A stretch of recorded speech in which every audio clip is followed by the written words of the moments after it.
My world came crashing down that fateful evening. The words I overheard pierced my soul like daggers, shattering the illusion I had clung to for nearly 2 decades. As I stood frozen in the hallway, the muffled voices of my husband, Carl, and my stepson, Dean, echoed with treacherous clarity. "Once Dean graduates, we can finally cut her loose." Carl's callous whisper sent chills down my spine. "She's served her purpose and we won't need her or her money anymore." Dean's nonchalant reply crushed what little hope remained in my heart. "Sounds good, Dad. It's been a long con, but we played her perfectly." Their words hung heavy in the air, a cruel reminder of the deceit that had shrouded my life for years. I stumbled back, my legs trembling, as the realization hit me like a freight train. Carl and Dean had been using me all this time, exploiting my love and resources for their own selfish gains. Memories flooded my mind. Moments I had once cherished, now tainted by the bitter truth. The first time Carl had swept me off my feet, with his charming smile and promises of a happy family life after my divorce. The way he had introduced me to his young son, Dean, and how I had embraced the role of a loving stepmother, determined to give them both the stability they craved. Little did I know, their affection was a mere facade, a carefully crafted ruse to lure me into their web of lies. As the years passed, the cracks in our relationship became more apparent, but I had chosen to ignore them, blinded by an unwavering commitment to our supposed family. Carl's subtle manipulations, his constant need for financial support under the guise of building a better future for us all, Dean's growing indifference towards me, the once affectionate child, now distant and aloof. The signs had been there all along, but I had been too naive, too trusting to see the truth. Tears streamed down my face as I retreated to the sanctity of my bedroom, my sanctuary now tainted by the betrayal that lingered in every corner. I cried not only for the life I had lost, but also for the person I had become, a pawn in their twisted game, a means to an end. As the shock subsided, a newfound determination took root within me. I would not be a victim any longer. It was time to take back control, to reclaim the dignity they had stolen from me. With quiet resolve, I began to formulate a plan, a blueprint for my liberation from the shadows of deceit that had encompassed my existence for far too long. As I lay awake that night, my mind drifted back to the fateful day when I first met Carl. It was a time of vulnerability, a period of transition after my divorce from my first husband, Jack.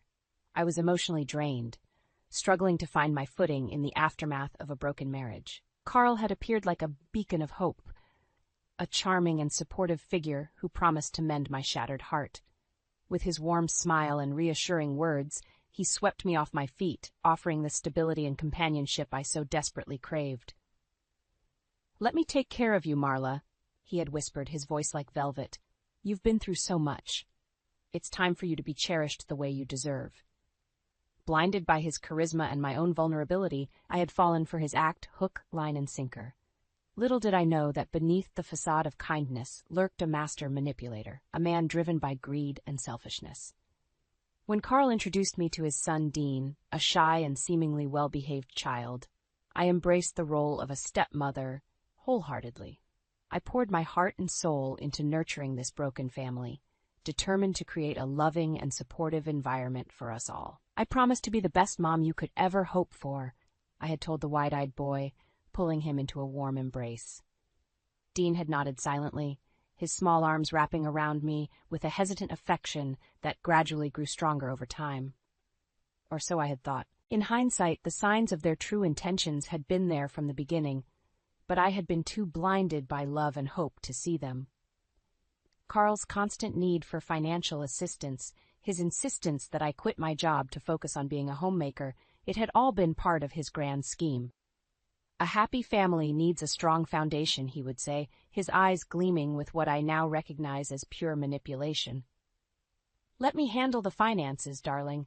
Your role is to create a loving home for us." And like a fool, I had fallen for his lies, sacrificing my career and independence to cater to his every whim. As for Dean, his transformation from a seemingly affectionate child to a cold and indifferent young man had been gradual yet unmistakable. The once loving hugs and eager conversations had given way to curt nods and disinterested grunts. "Leave him be," Carl would say whenever I expressed concern. He's just going through a phase. Boys will be boys. But the truth was far more sinister than I could have ever imagined. Dean's detachment was not a phase, but a calculated move, a part of the grand deception orchestrated by him and his father. As the memories flooded back, I felt a surge of rage coursing through my veins. How could I have been so blind, so trusting? These men, the very people I'd poured my heart and soul into, had been using me all along, exploiting my love and resources for their own selfish gains. Tears of anger and betrayal stung my eyes, but I refused to let them fall. No more tears, I vowed. From this moment on, I would fight back, reclaiming the life and dignity they had stolen from me. The scales had fallen from my eyes, and I would not rest until justice was served. In the days that followed my devastating discovery, I found myself hyper-aware of every interaction, every word uttered by Carl and Dean. What had once been mere background noise now carried weight, each statement and action a potential clue to the depths of their betrayal. It was during one of our family dinners that the first crack in their facade appeared. As we sat around the table, Carl cleared his throat, his expression one of feigned concern. "Marla, dear, I've been meaning to discuss something with you," he began, his tone sickly sweet. "It seems our finances have taken a bit of a hit lately, and I may need to dip into your savings to keep us afloat."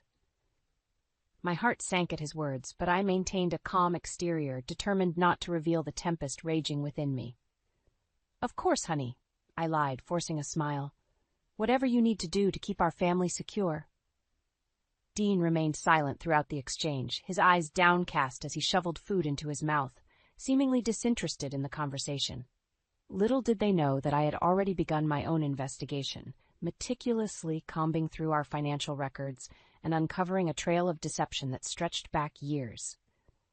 Carl's investments and business ventures, all smoke and mirrors, designed to siphon my hard-earned savings into his own pockets. As the days progressed, the instances of their disregard for my well-being became more blatant. Carl would frequently dismiss my concerns with a wave of his hand, while Dean would openly ignore my attempts at conversation, preferring to bury his nose in his phone or disappear into his room for hours on end. "He's just going through a phase," Carl would repeat, his worn-out excuse falling flat against the weight of my newfound skepticism. It was during one of these tense silences that I stumbled upon the final piece of the puzzle, a stack of legal documents, buried beneath a pile of Carl's papers. My heart raced as I pored over the pages, my suspicions confirmed in black and white. Carl had been meticulously manipulating the paperwork, attributing my assets and investments to his name, effectively stripping me of my financial independence and autonomy.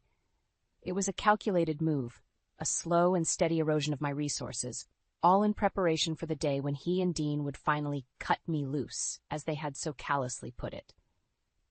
In that moment, any lingering doubt I harbored evaporated. These men, the very people I had loved and trusted, were nothing more than parasites, feeding off my generosity and love for their own selfish gains. As I clutched the damning documents in my trembling hands, a newfound resolve took root within me. I would no longer be a victim, cowering in the shadows of their deceit. It was time to take action, to reclaim what was rightfully mine, and exact a fitting retribution upon those who had so cruelly betrayed me. With steely determination, I began to document every encounter, every conversation, and every financial transaction. I would build an ironclad case against them, leaving no room for doubt or denial. And when the time was right, I would strike, unleashing the full force of my fury upon these traitors who had dared to call themselves family. With each passing day, the emotional and financial strain of living under the same roof as my deceivers grew more oppressive. Carl's demands for money became increasingly frequent, his excuses more flimsy and transparent.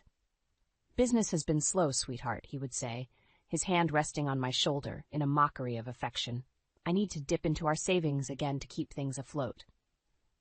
I would nod silently, my jaw clenched, as I watched him siphon away my hard-earned nest egg, feeding his insatiable greed with callous disregard for the future I had envisioned for myself. Dean, for his part, remained aloof and indifferent, his nose perpetually buried in his phone or his attention focused on his studies. It was as if he had already written me off, discarding me like a used toy in anticipation of the day when I would no longer serve his purposes. It was during one of these tense encounters that I made a decision that would set in motion a chain of events from which there would be no turning back.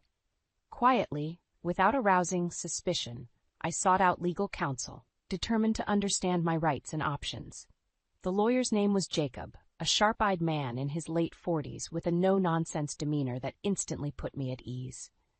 As I poured out the sordid details of my situation, his expression remained impassive, though a flicker of sympathy crossed his features.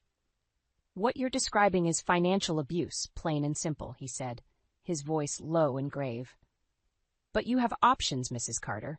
We can help you reclaim what's rightfully yours and protect your interests moving forward." With Jacob's guidance, I began to meticulously document every encounter, every conversation, and every financial transaction. I installed hidden cameras and voice recorders, capturing the evidence I needed to build an ironclad case against Carl and Dean. The process was emotionally draining, but I persevered, fueled by a burning desire for justice and retribution. I would no longer be the meek, trusting fool they had taken me for. I was a woman reborn, a phoenix rising from the ashes of their deceit. As the weeks ticked by, the tension in our household became palpable, a suffocating miasma of distrust and resentment.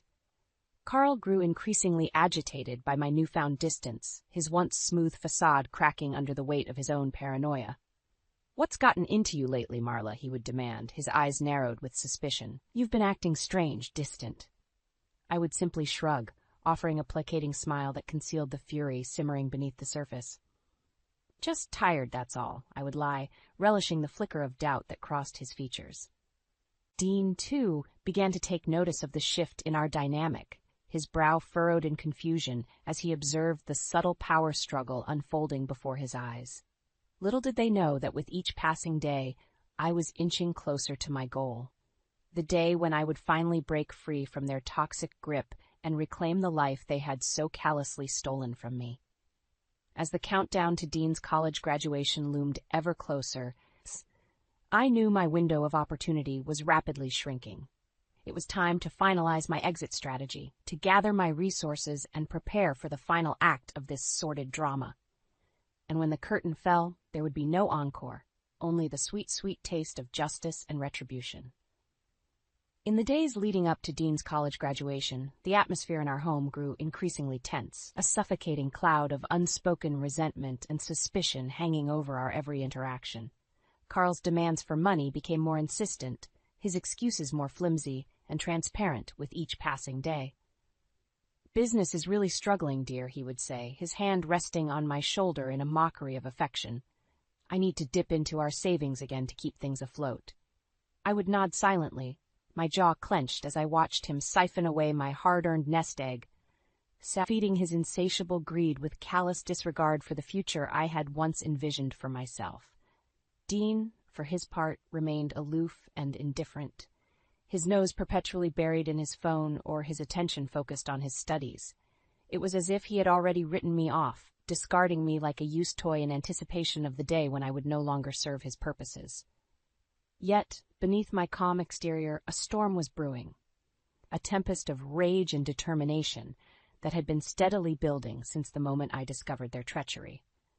With each passing day, I grew more resolute, more focused on the end game that had consumed my every waking thought. I maintained a facade of ignorance, attending to the daily routines and chores that had once defined my existence, all the while secretly finalizing my escape plan. Piece by piece, I gathered the evidence, the resources, and the fortitude I would need to break free from their toxic grip once and for all. As the date of Dean's graduation drew ever closer, I could sense Carl's excitement growing, his eyes alight with a gleam of smug satisfaction that made my skin crawl. In his mind, the finish line was in sight, the day when he and his son would finally be rid of me, free to bask in the spoils of their deceit without the burden of my presence. Little did he know that I had been one step ahead all along, carefully laying the groundwork for his downfall with each calculated move. The night before the graduation ceremony, I lay awake in bed, my mind racing with the weight of the decisions I had made. There would be no turning back from this point, no chance for reconciliation or forgiveness. I was about to burn bridges that had once been the foundation of my life, severing ties with the men who had so callously betrayed me. Yet as I gazed at Carl's sleeping form beside me, I felt no regret, no pangs of sentimentality or nostalgia. The man I had once loved was long gone, replaced by a hollow shell of greed and manipulation that had stripped me of my dignity and self-worth.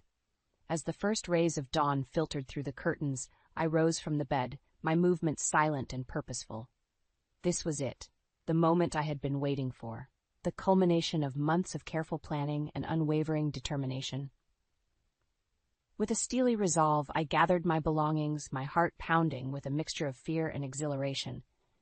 This was not a retreat, but a calculated strike, a surgical strike that would leave my tormentors reeling in the wake of my departure.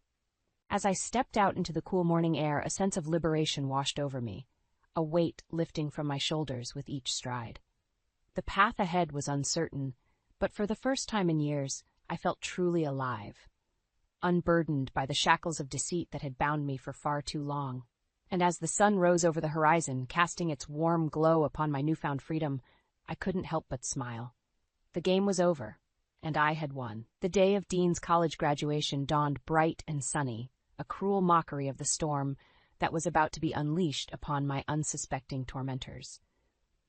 As I settled into my seat in the auditorium, surrounded by beaming families and proud graduates, a sense of calm washed over me. This was it, the moment I had been meticulously planning for, the catalyst that would set my grand scheme into motion. Carl and Dean were oblivious to my presence, their attention focused solely on the stage as the ceremony commenced. I watched them from afar, taking note of their smug expressions, their casual disregard for the woman they had so callously used and discarded. As the graduates' names were called one by one, a hush fell over the crowd, punctuated by thunderous applause and cheers. When Dean's name was announced, Carl leapt to his feet, whooping and hollering like a man possessed, his arms raised in triumph. It was a sickening display, one that only served to further solidify my resolve. These men, these parasites who had leached off my love and resources for years, would soon learn the true meaning of consequence. As the ceremony drew to a close and the graduates filed out, I remained rooted in my seat, my heart pounding with a mixture of anticipation and adrenaline. Carl and Dean made their way towards the exit, deep in conversation, their faces alight with smug satisfaction. It was then that I made my move. Rising from my seat, I approached them with a purposeful stride, my expression one of steely determination. Carl's brow furrowed as he caught sight of me, his mouth opening to speak, but I cut him off with a sharp gesture. "Don't bother," I said, my voice low and unwavering. "I know everything, Carl. Every lie, every manipulation, every scheme you and your son have concocted to bleed me dry." Dean's face paled, his eyes widening in shock as the realization of my words sank in. Carl, ever the practiced liar, attempted to brush off my accusation with a dismissive chuckle. "Marla, darling, what on earth are you talking about?" he began, but I silenced him with a withering glare. "Save it," I spat, reaching into my purse and retrieving a thick envelope. "I have all the evidence right here.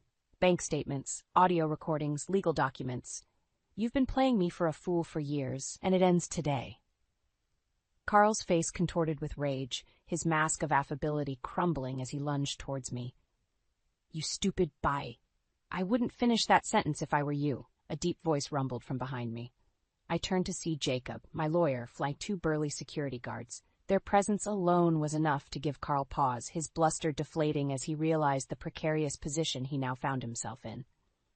"Mrs. Carter has made her decision," Jacob continued, his tone brooking no argument. "She's separating her assets from yours, effective immediately. Any attempt to contest it or retaliate will be met with swift legal action." Carl opened his mouth to protest, but the words died on his lips as he took in the severity of the situation. He was trapped, ensnared in the very web of deceit he had so carefully woven over the years. With a resigned slump of his shoulders, he turned to me, his eyes burning with impotent fury. "You'll regret this, Marla," he hissed. "Mark my words." But his threats fell on deaf ears. I had already won, and there was nothing he could do to stop the wheels of justice from turning. As I walked away, leaving Carl and Dean to stew in the wreckage of their own making, a sense of liberation washed over me. The shackles of their deceit had finally been broken, and I was free to reclaim the life and dignity they had stolen from me. And as the warm sun caressed my face, I couldn't help but smile. Justice, at long last, had been served. The days following my public confrontation with Carl and Dean were a whirlwind of activity. No sooner had I walked away from the graduation ceremony, leaving them sputtering in impotent rage, than the true weight of my actions began to sink in. I had burned the bridge, torched the very foundation upon which my life had been built for nearly 2 decades. There was no going back, no chance for reconciliation or forgiveness. I had exposed the ugly truth of their betrayal, and in doing so, set into motion a chain of events that would forever alter the course of our lives. It was late that evening when my phone rang, the familiar number flashing on the screen like a harbinger of the storm to come. With a steadying breath, I answered, steeling myself for the onslaught. "You've made a grave mistake, Marla." Carl's voice crackled through the receiver, laced with a barely contained fury that sent a shiver down my spine. "Did you really think you could just walk away like that, after everything we've built together?" I scoffed at his words, my resolve unwavering. "We built nothing, Carl. It was all a lie, a carefully constructed facade designed to bleed me dry. But the game is over now, and I've won." His response was a guttural growl, a primal sound that betrayed the depths of his rage. "You think you've won? You stupid, naive woman. You have no idea what you've done, what you've cost me and my son." I could picture him pacing like a caged animal, his knuckles white with the strain of gripping the phone. "I'll make you pay for this, Marla. Mark my words, I'll make your life a living hell." A bitter laugh escaped my lips, the sound foreign and unfamiliar even to my own ears. "Is that a threat, Carl? Because if it is, you'd better be prepared to back it up. I have a team of lawyers and enough evidence to bury you and your precious son for what you've done." There was a moment of silence, a pregnant pause that hung heavy between us. Then a low chuckle, dripping with disdain. "You really think you've got it all figured out, don't you? Well, let me tell you something, sweetheart. This isn't over. Not by a long shot. You may have won the battle, but the war has just begun."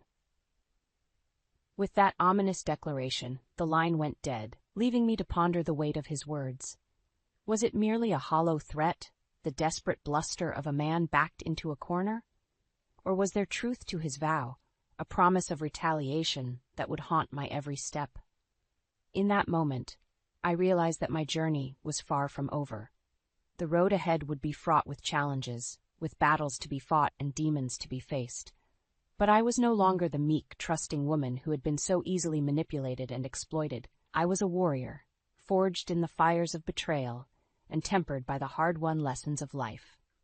And as I set about the task of rebuilding my life from the ashes of their lies, I vowed to face whatever came my way with the same steely resolve that had carried me this far.